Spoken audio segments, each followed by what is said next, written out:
কয়েকজন অভিনেতা, অভিনেত্রী, সাংবাদিক এবং কন্টেন্ট ক্রিয়েটরকে কালচারাল ফ্যাসিস্ট অভিহিত করে তাদের বয়কটের আহ্বান জানিয়েছে ছাত্র জনতা। এ সময় তাদের ছবিতে জুতা নিক্ষেপ করা হয়। শনিবার বিকেলে ছাত্র জনতার ব্যানারে ঢাকা বিশ্ববিদ্যালয়ের রাজু ভাস্কর্যে এই কর্মসূচি পালন করা হয়। ছাত্র জনতার আন্দোলনে প্রধানমন্ত্রী শেখ হাসিনার পতনের পর থেকে শুরু হয়েছে দেশের তোলপাড়। আওয়ামী লীগের নাম নিশানা দেশের মাটিতে থাকবে না, এমনটাই করছেন ছাত্র জনতা।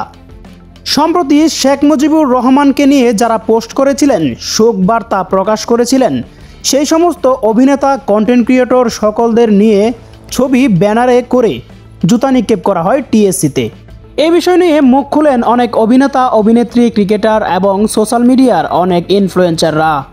তাদের ভাষ্যমতে বঙ্গবন্ধু শেখ মুজিবুর রহমান আওয়ামী লীগের ধূসর নয়, তিনি আওয়ামী লীগ নন, তিনি বাংলাদেশকে একটি স্বাধীনতা উপহার দিয়েছেন ঐতিহাসিক ৭ই মার্চের সেই সারা ভাষণ, যে ভাষণের উপর ভিত্তি করে বাঙালি জাতি একটি স্বাধীনতা লাভ করেছিল ১৯৭১ সালে।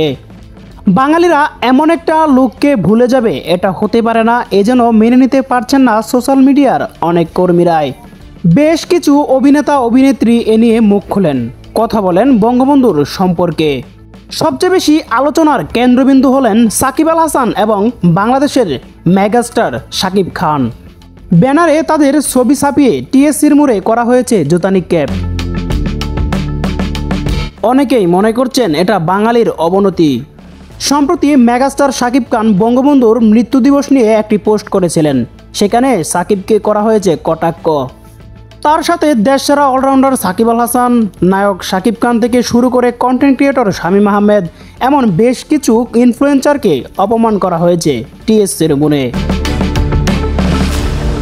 বাংলাদেশ ক্রিকেটের উজ্জ্বল নক্ষত্র, বাংলাদেশ ক্রিকেটের জান, বাংলাদেশ ক্রিকেটের প্রাণ সাকিব আল হাসান, তাকেও করা হয়েছে কটাক্ষ।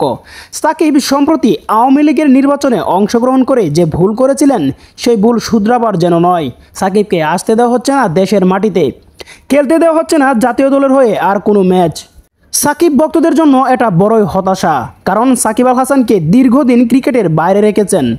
ক্রিকেট যদিও সাকিব আল হাসান খেলে বেড়াচ্ছেন বিভিন্ন ফ্রাঞ্চাইজি, তবে দেশের মাটিতে অথবা দেশের জার্সিতে গায়ে খেলতে পারছেন না কোনো ম্যাচ। এটা সাকিব আল হাসানের জন্য আক্ষেপের বিষয়। ১৯৭১ সালে মুক্তিযুদ্ধের সময় বঙ্গবন্ধু শেখ মুজিবুর রহমান যা করেছিলেন, ইতিহাসের সেরা সেই ঐতিহাসিক ভাষণ, কিন্তু বঙ্গবন্ধুর সেই স্মৃতি মুছে ফেলতে চেয়েছেন অনেকেই। তা নিয়ে হয়েছে আলোচনা, সমালোচনা। ছাত্র জনতা চাচ্ছেন আওয়ামী লীগের কোনো দূষরকে ঠাঁই দেবে না বাংলার মাটিতে, এমনটাই ভাবছেন তারা। তাই তো টিএসসির মোড়ে ব্যানারের ছবি এঁকে জুতা নিক্ষেপ করেছেন ছাত্র জনতা।